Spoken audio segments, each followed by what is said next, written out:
Olá pessoal, bom dia, boa tarde, boa noite. Vamos dar início ao nosso curso de Desenvolvimento Web 1.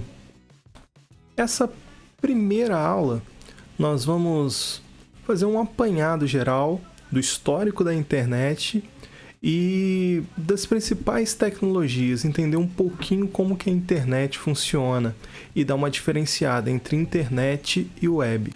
Vamos então fazer um apanhado histórico. Coloquei dois fatos aí que aconteceram, né? Internet, coloquei 1969, ARPANET, já vou explicar melhor, e web 1991. Então, a década de 60, ela estava marcada, né, por uma guerra, que era a Guerra Fria, que é aquela disputa entre a União Soviética e os Estados Unidos. Essa disputa era uma disputa militar, mas também uma disputa tecnológica. Durante esse período de corrida espacial, nós tivemos vários desenvolvimentos tecnológicos que nós utilizamos até hoje, inclusive a própria internet. Então, o que acontece? Em 69, o Departamento de Defesa americano criou uma área de pesquisa em tecnologia chamada DARPA. Então, ainda em 69, eles colocaram para funcionar uma rede que conectava computadores em diferentes cidades. Essa rede chamava ARPANET, que era exatamente o nome da agência, né, DARPA, e NET de Network. Era uma rede que conectava inicialmente 4 computadores. Era um computador militar e 4 computadores de 4 universidades. Lembrando um pequeno detalhe que esses computadores eram computadores diferentes, de marcas diferentes, que até então não era possível fazer comunicação entre computadores de marcas diferentes. Então eles tiveram que desenvolver um protocolo para esse tipo de comunicação, que foi o protocolo NCP, que é o Network Control Protocol. Mas esse protocolo bem arcaico tinha alguns problemas. Por exemplo, você tinha 4 computadores. Se você quisesse comunicar um computador com outro, 2 computadores, era criada uma rede entre esses dois, né? um túnel, digamos assim, entre esses dois, e os outros 2 computadores da rede, eles não conseguiam mais fazer nada, enquanto aquela transmissão entre 2 computadores não terminasse. Agora imagine se você tivesse, igual nós temos hoje na internet, milhares de computadores.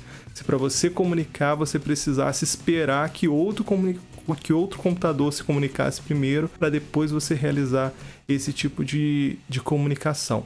Então era um protocolo bem inicial e bem arcaico, e que foi sendo desenvolvido ao longo do tempo. Fora dos Estados Unidos, na Suíça, no CERN, um laboratório, aquele mesmo laboratório que tem o acelerador de partículas, nós tínhamos alguns outros matemáticos, físicos, trabalhando em comunicação também de computadores, em protocolos para comunicação de computadores. Esses físicos, eles desenvolveram um protocolo, que é o protocolo que nós utilizamos até hoje, que é o protocolo TCP.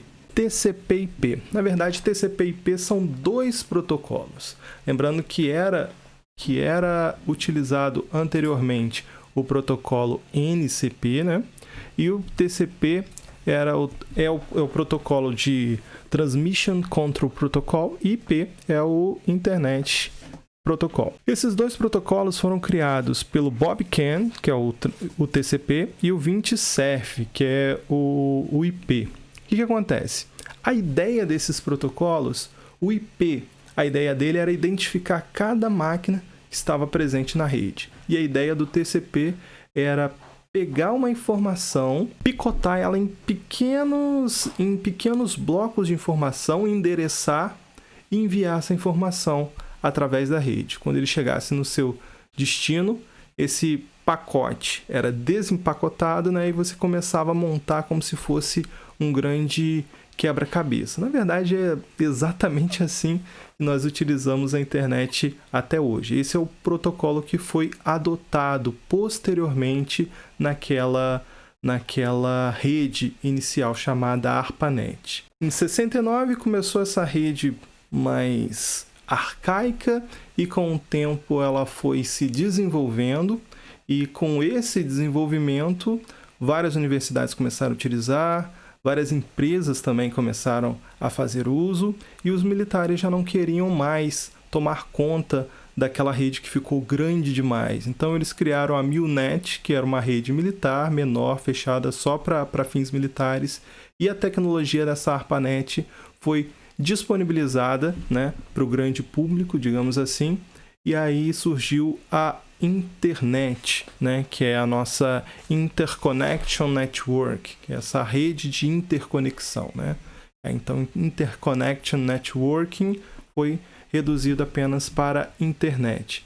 A internet, quando começou a funcionar, até pela sua característica de muitos computadores, ela precisou utilizar um outro protocolo. Então, ao invés do NCP anterior, começou a utilizar esse TCP/IP que nós falamos. Essa questão de protocolos e essas definições de redes um pouco mais técnicas que eu vou falar aqui para vocês, ela é apenas para exemplificar, para colocar, para dar um pontapé inicial nesse assunto, mas na disciplina de redes de computadores, essa informação vai ser detalhada. Então, essa conexão saiu dos Estados Unidos, atravessou o oceano, foi para a Europa e aí começou a se popularizar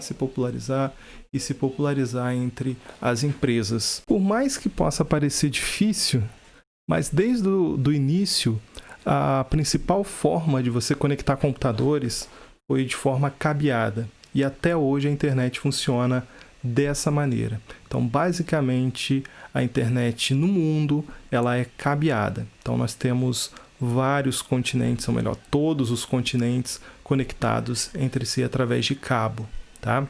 Esse tipo de conexão é através de fibra óptica, tá? Então, fibra óptica, ela transmite luz, então não tem nada mais rápido que a gente conheça do que a luz, tá? Claro que o gargalo da velocidade dessa transmissão vai ser os equipamentos numa ponta e na outra, mas o meio físico que ela é conduzido é através de luz. Então, é muito mais rápido que, por exemplo, por satélite. Pode parecer mais óbvio que, vamos colocar um satélite em órbita. Existe, sim, internet via satélite, mas nós temos problema de delay, o tempo, tá, que você demora para enviar essa informação até o satélite e do satélite voltar para outro ponto no planeta.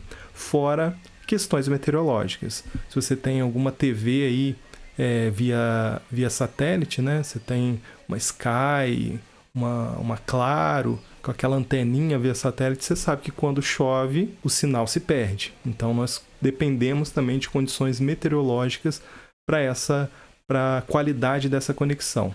Via cabo não tem esse problema. Nesse site aqui, chama submarinecablemap.com, que é um site muito interessante. Você consegue ver todas as conexões fibra óptica que conecta os continentes, tá? Vou colocar aqui, ó, por exemplo, aqui no Brasil, você vê aqui o mapa do Brasil, toda a costa brasileira, ela recebe algum tipo de conexão, tá? Os cabos internacionais, eles chegam mais aqui no Nordeste, tá? Então, se você clicar aqui em cima do cabo, você tem aqui na outra ponta aqui, ele mostra os cabos internacionais chegam em Fortaleza, e aí você tem a lista aqui de todos os cabos que estão chegando em Fortaleza. Aqui no Sudeste, nós temos cabos chegando no Rio de Janeiro e em São Paulo, tá? Nós temos cabos chegando ali, ó, Praia Grande, Santos, são os locais que recebem os cabos internacionais aqui no Brasil. Fora todos esses outros pontos aqui ao longo do litoral, que é um cabo submarino, mas ligando o próprio país. Se você clicar num nó, né, num ponto desse, Rio de Janeiro, por exemplo, você consegue ter aqui as informações dos cabos que estão chegando. Por exemplo, o cabo Malbec. Cabo Malbec é um cabo, então nós temos aqui o Rio de Janeiro, passando por Santos, né?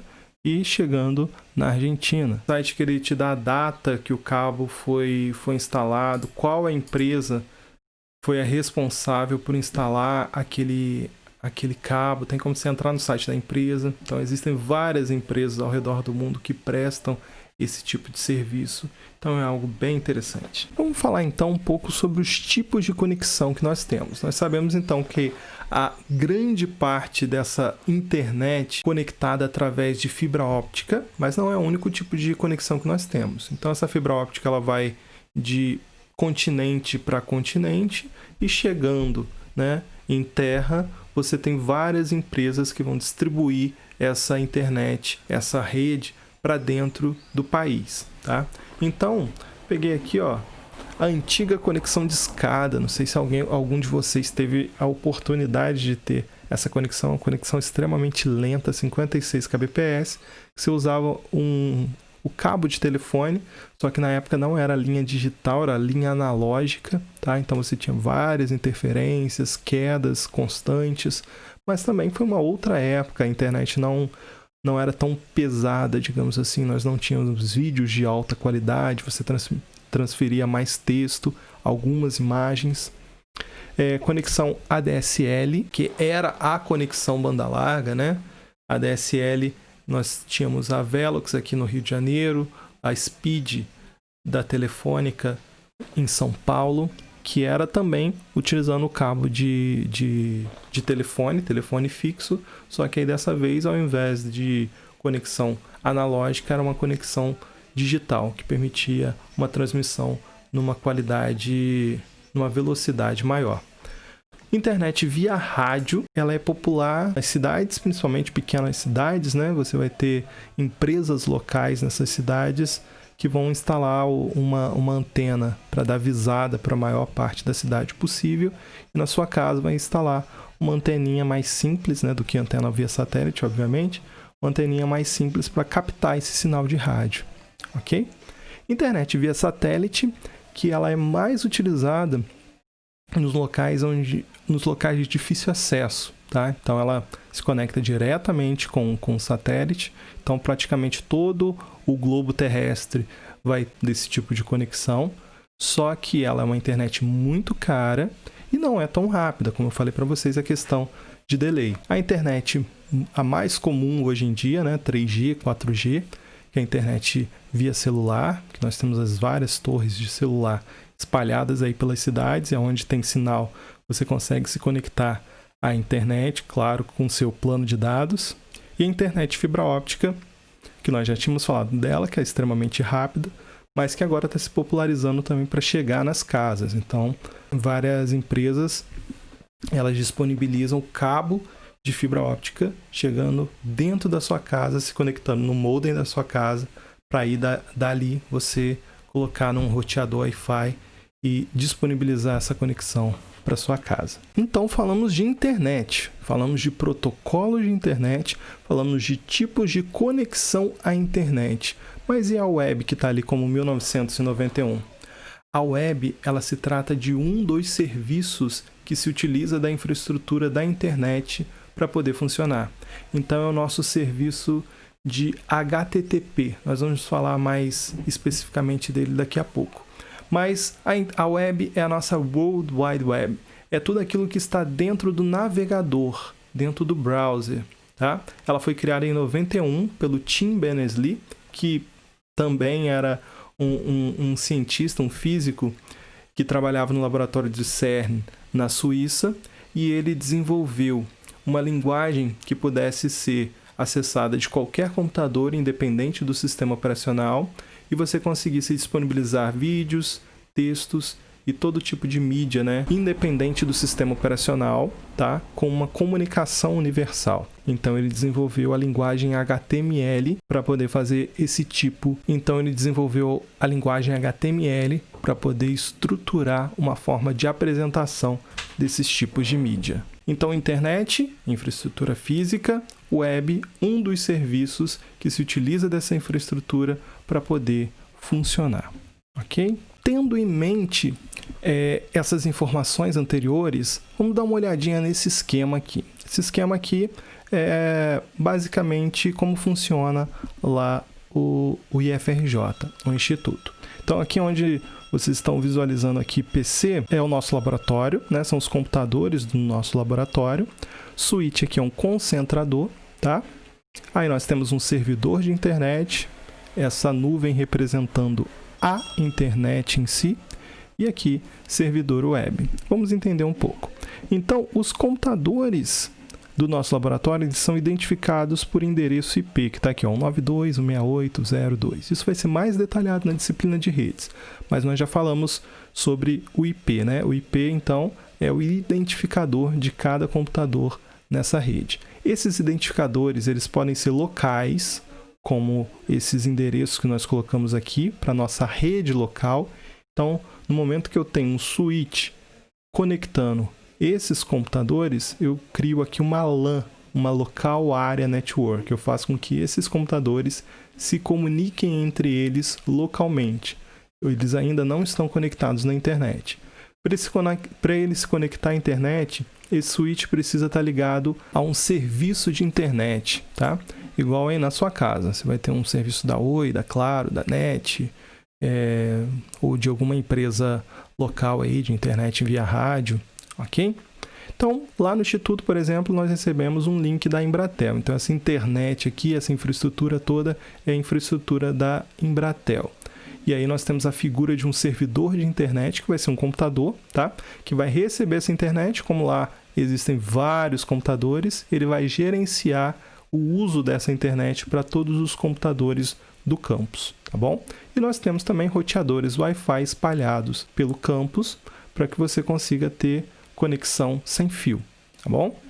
Então, basicamente é isso. Eu tenho um laboratório, eu tenho um computador, esse computador tem um identificador, esse identificador se conecta a um concentrador, que faz com que os computadores localmente estejam interconectados numa LAN. Essa LAN se conecta a um servidor de internet. Esse servidor vai gerenciar o acesso a essa internet. Esse servidor, por sua vez, ele recebe o serviço de uma empresa de internet e essa empresa é responsável por conectar, né, esse nosso computador até o servidor web. O servidor web vai ser o site que nós estamos procurando. Por exemplo, se eu digito aqui no computador www.google.com.br, esse pedido da página vai sair desse computador, chegar no concentrador, chegar no servidor de internet dentro do campus, ele vai se conectar à nuvem da Embratel. A nuvem da Embratel vai procurar onde encontrar esse site google.com.br. Então, se for necessário sair por aqueles cabos submarinos e ir até outro país para poder achar aquele servidor, isso vai ser feito, tá? Então, quando ele acha esse servidor, esse computador onde tem o servidor web, ele vai pegar aquela página que eu quero, no caso a página do Google, e vai fazer todo o caminho de volta até chegar no meu computador de novo e aquilo ser mostrado. Isso vai acontecer através do navegador. O navegador é o interpretador de HTML, CSS, JavaScript, que vão ser as linguagens que nós vamos estar aprendendo durante esse curso. Através do navegador você entende bem como funciona esse TCP, esse protocolo, né? Porque se você já teve a oportunidade de acessar uma internet lenta, você deve ter percebido que a informação ela começa a ser carregada na tela, primeiro o texto, depois os estilos, depois as imagens. Se tiver vídeo, vai demorar ainda um pouco mais para ser carregado. Então quer dizer que os pacotes estão chegando no seu computador e o navegador está abrindo esses pacotes e organizando essas informações para você. Então basicamente é assim que funciona. Quando eu solicito o site do Google, eu não solicito o nome Google, eu solicito o IP. Tá vendo aqui embaixo? 172.217.29.99? Todos os sites na internet, na verdade, eles têm endereço IP do seu servidor e eu vou acessar esse endereço IP para poder pegar aquele arquivo, tá bom? Só que para a gente fica muito mais fácil gravar nome do que gravar um endereço IP. Nesse caso, nós utilizamos um domínio, um nome, tá? No caso, google.com.br. Vamos verificar. Então, quando nós falamos de domínio, nós estamos falando do nome do site, tá? Então, todo servidor vai ter o seu endereço IP, mas quando nós tentamos acessar esse endereço IP, nós acessamos ele através de um nome. É muito mais fácil eu falar Google do que eu falar 172. alguma coisa, tá bom? É muito mais fácil gravar nomes do que gravar números. Então esse domínio ele basicamente vai funcionar da seguinte maneira: eu vou ter um nome do site e eu vou ter uma extensão, tá? Essa extensão pode dizer a categoria do site, tá? .com era para site comercial, mas hoje em dia até pessoa física pode criar um .com. Nós temos aqui .net, .gov, que seria algo governamental, .edu, como é o IFRJ, tá? Instituição de ensino. Vamos ter várias extensões dessa. E o último, .br, né? Ou .us, .ca, vai ser referente a país, tá bom?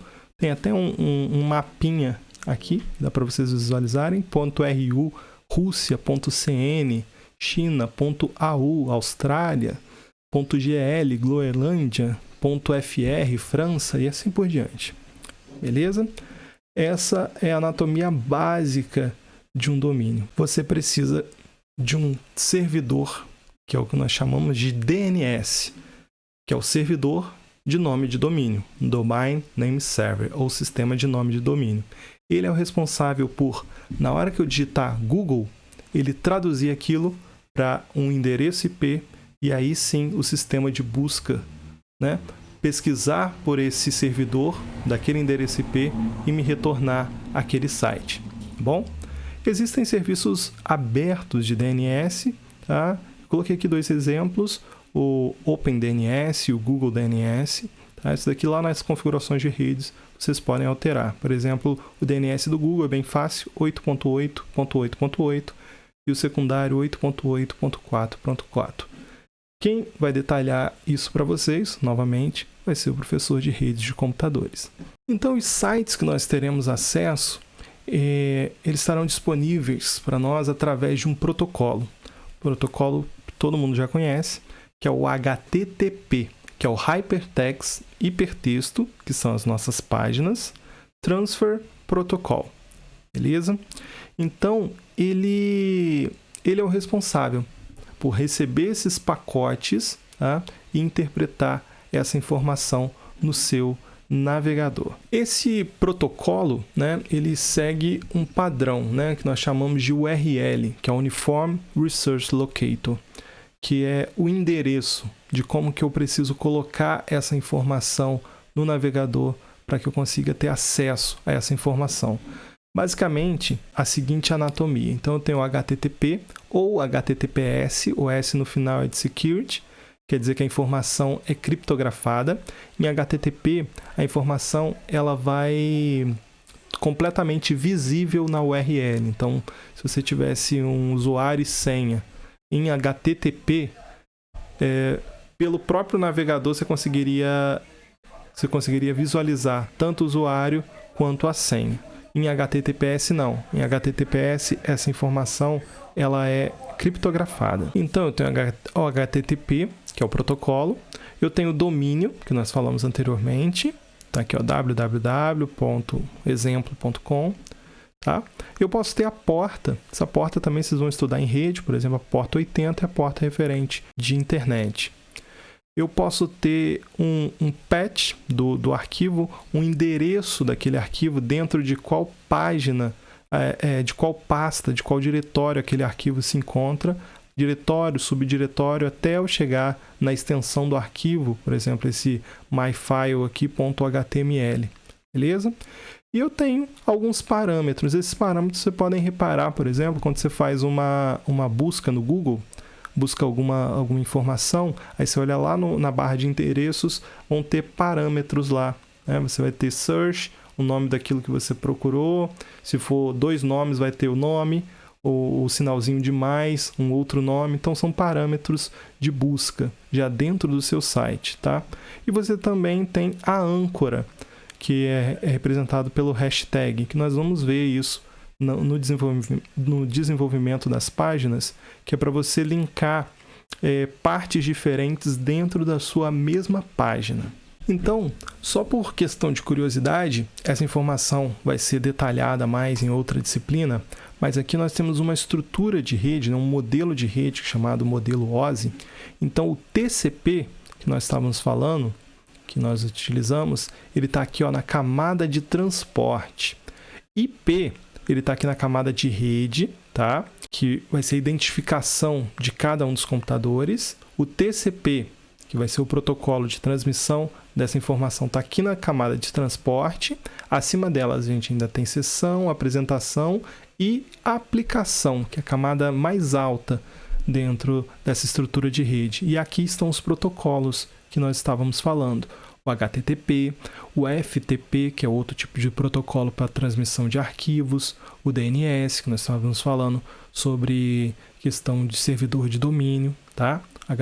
DHCP, dentre outros servidores. Então, resumindo, nós utilizamos os navegadores, os browsers, aqui representados pelo Mozilla Firefox, Google Chrome, Microsoft Edge, Opera, Safari, temos vários navegadores, para solicitar um site que vai ser solicitado dentro da sua rede local, se você tiver vários computadores conectados dentro da sua casa, que vai ser solicitado a um servidor de internet, ou se você tiver em casa, diretamente ao modem do serviço de internet, que vai se utilizar de toda uma infraestrutura.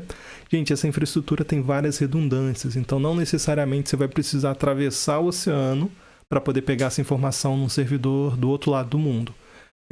Existem subservidores, digamos assim, dentro do país fazendo backup de várias e várias informações das mais acessadas. Então, se você está acessando uma página que tem um acesso, que é um acesso muito comum, então dificilmente você vai precisar sair do país, né, essa informação sair do país para poder pegar essa informação num servidor fora.